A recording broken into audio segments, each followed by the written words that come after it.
प्रधानमंत्री नरेंद्र दामोदर दास मोदी और छत्तीसगढ़ के मुख्यमंत्री भूपेश बघेल की समानताओं के बारे में हम पहले भी कुछ उदाहरणों के जरिए बात कर चुके हैं। हाल के दिनों में पंडरी के जिला अस्पताल में 7 बच्चों की मौत हुई है। इन मौतों को लेकर नेता विपक्ष धरमलाल कौशिक ने बड़ा लंबा चौड़ा प्रेस नोट भेजा है मीडिया को लोगों को। इस लंबे चौड़े प्रेस नोट में उन्होंने अमानक दवाओं की बात भी कही है। आप सबको याद हो जाना चाहिए कि कैसे डॉक्टर रमन सिंह के कार्यकाल में बार बार अमानक दवाओं की खबरें आती रही थी मीडिया में। इन मामलों को लेकर जांच की घोषणा भी हुई और छत्तीसगढ़ विधानसभा में अमानक दवाओं को लेकर बात भी हुई है। लेकिन फाइनली हुआ क्या? अमानक दवाओं को लेकर जो जांच हो रही थी, यह बातें सिर्फ जिम्मेदार ही जानते हैं और अब अमानक दवाओं की बात लगभग लोग भूल ही गए थे। लेकिन जब 7 बच्चों की मौत हो गई, एक दिन में ही 2 बच्चों की मौत हो गई, तो नेता विपक्ष धरमलाल कौशिक ने जब लंबा चौड़ा प्रेस नोट भेजा मीडिया के लोगों को, तो यह चर्चा एक बार फिर छिड़ गई कि छत्तीसगढ़ में आखिरकार स्वास्थ्य सुविधाओं का हाल क्या है। देश में स्वास्थ्य सुविधाओं का हाल क्या है, यह बता दिया सुप्रीम कोर्ट ने भी। सुप्रीम कोर्ट ने सीधे सीधे यह कहा कि हम देश के नागरिकों को इस हाल में नहीं छोड़ सकते हैं। निजी अस्पताल एक लाभ कमाने वाले उद्योग बन गए हैं, इंडस्ट्री बन गए हैं।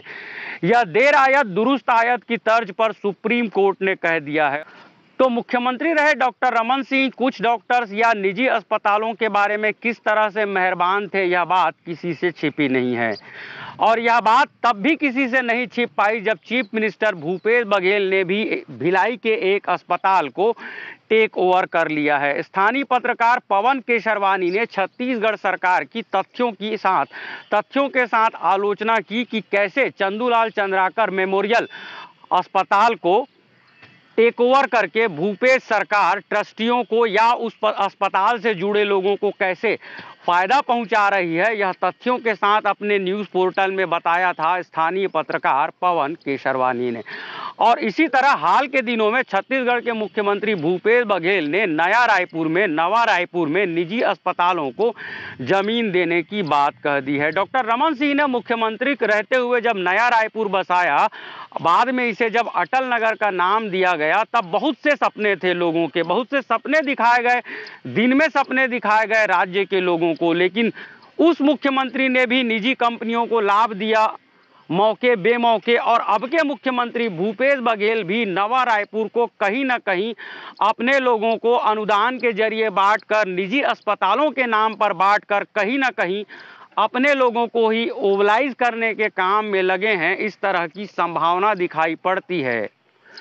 तो छत्तीसगढ़ सरकार जो बड़ी जल्दी ही 3 साल का कार्यकाल पूरा कर लेगी, राजीव गांधी किसान न्याय योजना और गोधन न्याय योजना के जरिए मोटे तौर पर हर छत्तीसगढ़िया के चेहरे पर खुशी तो दिखाई पड़ती है। लेकिन क्या सिर्फ 2 योजनाओं के लिए ही राज्य के बजट का 80% खर्च किया जाना जायज है?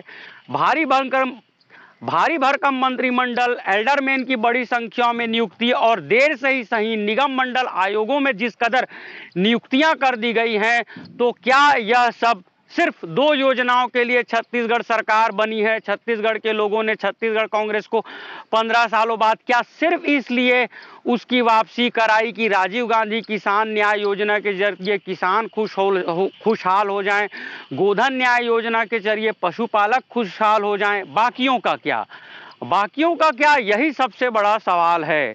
और जब तीसरी लहर आने वाली है, ऐसे वक्त पर स्कूल शुरू करने का जो फैसला है छत्तीसगढ़ सरकार का, उस फैसले से निजी स्कूल एसोसिएशन का खुश होना स्वाभाविक है। मोटे तौर पर उन पालकों को भी खुशी है जो ऑनलाइन क्लास को अफोर्ड नहीं कर पा रहे हैं। लेकिन तीसरी लहर